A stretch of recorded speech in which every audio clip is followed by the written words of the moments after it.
Hey guys, welcome back to Author Coach. Today we're going to talk about how to write a great first chapter. The first chapter of your novel is so important. It's how you're going to impress your readers, your editor, your agent. It's crucial to starting out on the path to publication to write that fantastic first chapter. Now, before we get started today, I want to do a quick promotion of my two latest novels available at Amazon.com. We have Wives of War and Hearts of Resistance, both novels set in World War II, featuring three strong female characters in each story and the unique situations they find themselves in. I'd love you to head to Amazon.com to buy a copy if you haven't already.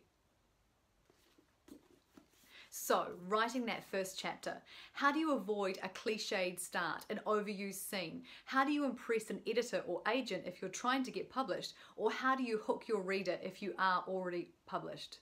So, as a reader, what's one of the first things you do? I bet if you go to your local bookstore, you'll look at a book. If the cover appeals to you, you'll pick it up and read the back cover blurb. If the blurb appeals to you, you'll go straight to the first chapter of the story. Chances are you'll crack open the spine, look at the first page and start reading. Now, if that first page doesn't appeal to you, or even the second page, you're going to put that book straight back on the shelf. And what are you going to do? You're going to find the next book with a cover you like and keep repeating that process until a book jumps out at you.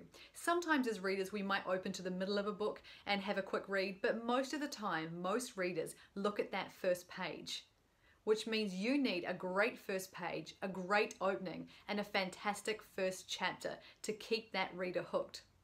With digital sales on sites like Amazon.com, your reader will often do the same thing, except they may be able to read the first 5 or 10% of the book free before they have to buy the entire novel. So once again, that reader is going to have a really good read of that first chapter.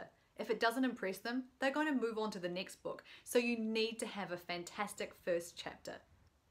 Now imagine you're an editor or agent. Now I know firsthand that my agent at Bradford Literary Agency, Laura Bradford, receives thousands of queries every single year from aspiring authors wanting to be published.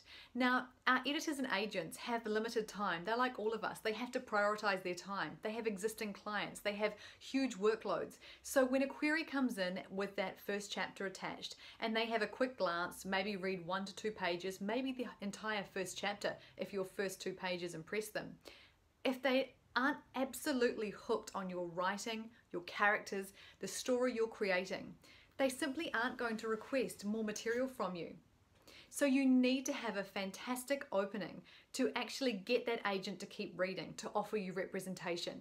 You need a fantastic first chapter to get that editor to stand up at their weekly meeting or monthly meeting and say, I want to buy this author, I want their book.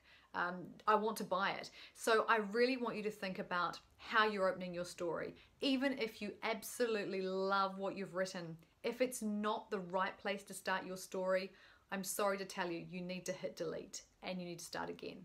And as brutal as that sounds, when you're a published author, you're asked to do that. You're expected to just delete and start over if something isn't working. So I encourage you to really look objectively at that first chapter and decide whether you've opened in the right place, whether that opening is compelling enough, and whether you've done enough to hook an editor or agent and stand out amongst thousands of other authors who are querying that same editor and agent. So you're going to ask me, how do I write this fantastic first chapter? Well, only you know your characters and your story, so you're the best person to ask. But let me just point one thing out. We don't want to hear a big backstory about your character. We don't want to have to read pages and pages or chapters to actually get into the story.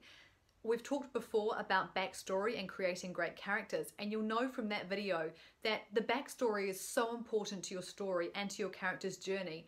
But the reader doesn't need to know all about that character's backstory on the first few pages or in the first chapters. You need to start your story with a bang. You need to start at a moment of conflict, at a moment of change. You need to start and jump straight into the action of the story. So if you're writing a thriller, an adventure novel, you need to hit us straight away with that adventure. If you're writing a romance novel, we need to see that hero and heroine on the page. We need to see sparks fly, or the opposite. We need to see them absolutely at odds and show that conflict. We need to jump straight into that story without having to read a whole lot of information before we get there. You also need to make sure that you are showing your reader and not telling them what's happening. We need to see through your main character's eyes what is happening right at that opening. Where are they? What are they going through? What are they experiencing? What is the conflict? What is the action we've jumped straight into? The more we see what is happening to the character instead of being told what is happening, the more we experience how that character feels.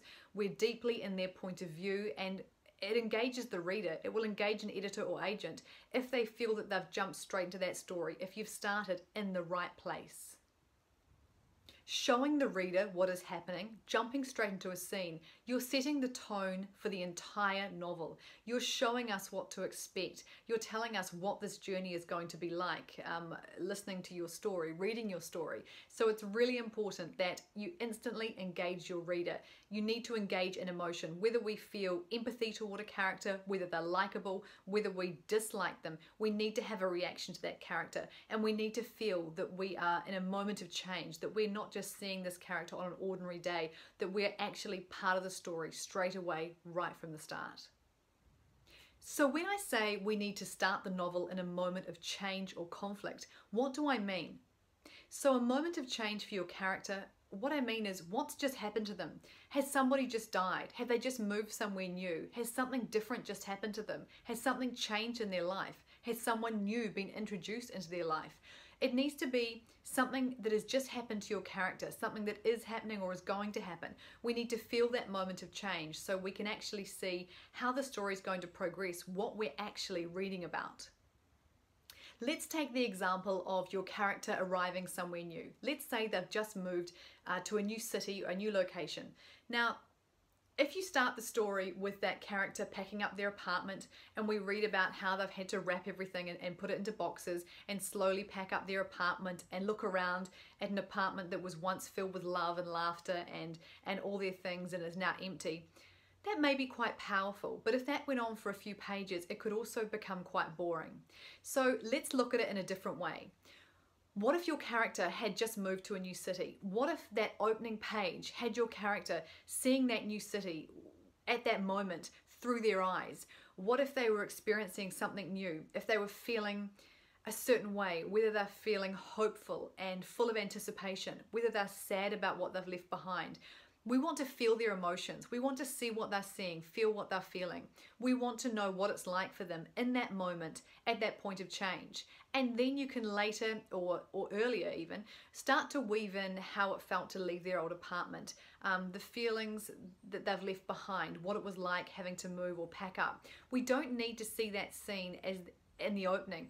That can be fed through to us like backstory throughout that first chapter, throughout the actual first third of the novel. So just think about what is the most powerful way to start my story, and what is the moment of change? What is happening to my character? So what if you can't start your novel in a point of change or at a moment of conflict? What if that just doesn't work for your story? Well, I totally understand that, and it has happened to me recently. In my latest novel, Hearts of Resistance, it's a story where there is a huge amount of conflict, a lot of change with each of the characters. But my editor felt that the chapter I'd started on, in fact the first few chapters, although they were necessary and they were powerful in different ways, it wasn't really the right opening to set the tone for my novel, for my readers. So my editor suggested that I actually start the story on a cliffhanger. So we actually open with a prologue, which is a very useful tool I find, especially writing historical. And she said to me, let's start on a cliffhanger. It only needs to be a page or two.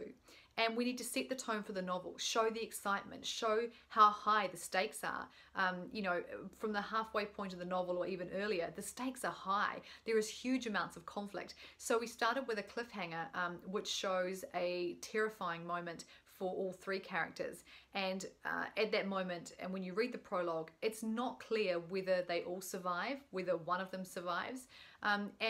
And I think it was quite powerful in the way that my readers would have read that chapter, that prologue, those first couple of pages. It would have made them feel exciting. We're hoping it made their heart beat faster, not knowing what's going to happen, knowing they've got so much conflict and such high stakes involved in this novel. And then when chapter 1 starts, which actually goes back in time a few years, to really show the characters and start at the right point for the story. They know what they're racing toward. They know the story's going to be exciting. And I think that's one easy way. You could also do a flashback if that works for you. If that means you can start your novel with excitement and a moment of change and conflict. And if that works for you, then fantastic. I definitely recommend you explore it. Now, over the years, I've attended many writing conferences, and one thing that I've always remembered was an editor or two actually having a laugh when they were on a panel being asked about cliched and overused openings and whether there was any openings to a story they simply didn't want to see or read again. Now, on a romance note, at the Romance Writers of New Zealand conference that I was at a number of years ago, there was an editor there who laughed and said, honestly, I have so many aspiring authors send manuscripts, and the first chapter is always at the reading of a will or at a funeral. And she just pointed out that if you're going to use an opening that has been overused or can be very cliched, you need to make it your own. So it's not enough just to do something because it's a point of conflict, and although that may be the natural starting point for your story, you need to make sure that you put a fresh spin on that opening. You don't want your opening to feel cliched or overused, because these editors are seeing so many stories every single day, and you need to make your story stand out. If you've already written your novel or even your first 3 or 4 chapters and you're listening to this video and realizing that you may have started your story in the wrong point, then I need you to be brave. Remember, I'm only here because I want you to get published. I want you to be the best author you can be. I want you to increase your chances of an editor or agent buying your manuscript. I want you to achieve that. And you need to be brave. You simply must hit delete. If you look back on that first chapter or that prologue, your opening page, and you can see that it's not exciting, that it's not engaging enough, that you're not starting in a moment of change or conflict or something happening to your character, if you're telling us instead of showing us what's happening, you need to be brave, highlight that section and simply hit delete and then start again. It doesn't matter how beautifully written it might be. You need to make that opening as powerful as you can be. You need to be mindful of how many other authors are trying to get published, and you need to make your manuscript stand out. Remember that first chapter may be all that an editor or agent reads of yours before they make a decision whether or not they want to work with you. So I really want you to take this seriously. You need to jump into that story. You need to start in the right place. If you're writing romance, you need to have that hero and heroine on the page, almost on the first page, if not the first few pages. We need to see them straight away. We need to feel what's holding them back, what's keeping them apart. We must be introduced to them. We don't want too much backstory. Don't hit the reader with too much backstory. Make sure that you introduce those characters in a fresh, fun, exciting way. Another tip I've learned along the way is that whoever your character is, or your multiple main characters, you need the reader to feel an emotion pretty early on, if not straight away. It doesn't matter whether we dislike them, like them, distrust them, or even hate them, or whether we're fascinated by them. We need to have, as a reader, a strong reaction to your characters. And this is simply because if we dislike a character at the start, that's fine, because that means that we're going to go on a journey to see that character develop, to see how they change and be on that journey with them, and really see that character arc. Where they start will be different to where they end up on the page, the type of character they end up being. And we could start out seriously disliking a character, for instance, a hero in a romance novel, but by the midpoint of the book, our opinion of him certainly should have changed. And by the end of the novel, we should be in love with him. Our opinion should completely change. We should be rooting for that character and wanting him to get the girl, to achieve whatever he set out to achieve. So it's, I think, important to try and get a strong reaction from your reader, whatever that reaction might be. When you're starting your novel, don't be afraid to be bold. Be authentic. Take risks. The authors that succeed and that keep reinventing themselves even after writing for a number of years across a number of genres, they're bold. They take risks when it comes to the stories they're writing, the characters they're developing. They're not afraid of readers having a strong reaction to their characters. I want you to remember, start in a point of change or a place of conflict. Show us what the character is experiencing. Don't tell us. Don't dump a whole lot of info or backstory in those first few pages or even the first chapter. Slowly weave that information into the story. If you can't start your story at a point of change or conflict, then I want you to explore the idea of using a prologue or even starting with a cliffhanger or a flashback so that you can really engage the reader and show them what to expect and what that journey of your story will be like. And I want you to remember that as important as that first draft is and as important as writing is, revising and editing and rewriting are just as crucial and just as much reality for a published author as the actual writing process. Editors are always going to ask you to cut. They are going to make your heart break by telling you that that beautifully written first chapter, that scene that you love, the dialogue that you took so much joy in writing has to be cut. For some reason it might not work. I go through this regularly. I know how painful it is, but writing is rewriting and you just need to take it on the chin and make it happen. You need to be bold in all your choices, whether it's deleting, starting again, whether it's how you approach your characters and the character development and where you start your story. So I want you to be really brave and I want you to trust your gut instincts and I want you to start that story in the right place and really think about where that right place is. Thank you so much for tuning in again today. I appreciate every single view and every single subscriber. Now, one thing you can do for me, if you'd like me to keep delivering this free content every week to your inbox, is I need you to subscribe. The only way I can deliver free content to you and help you become the best author you can be and help you on your path to publication is if you subscribe to my channel. So please do hit that subscribe button. If you want to connect with me, do ask questions. I'm more than happy for you to ask me questions about any of the author coach videos I do, about my life as an author and the stories that I write. And I promise that I will listen to your questions and answer them, and I will incorporate them into my videos if you're asking for specific direction or help on certain aspects of writing. You can also find me at my website if you want to find out more about my books and writing, and that's sorayalane.com. That's SORAYALANE.com. You can also find me on Facebook, Twitter, and of course Amazon.com. So if you head to my About Me page on YouTube right here, you should be able to click on any of those links to find me at Amazon.com or my website or Facebook or Instagram. Thank you so much once again for tuning in. I can't wait to see you again next week. Be bold, be authentic, and don't be afraid of saying, I'm a writer and one day I'm going to be published, because the only thing standing between you and getting published and your success is yourself. You need to prioritize your writing. You need to be bold and don't let anybody tell you that you can't achieve your dreams, because you can.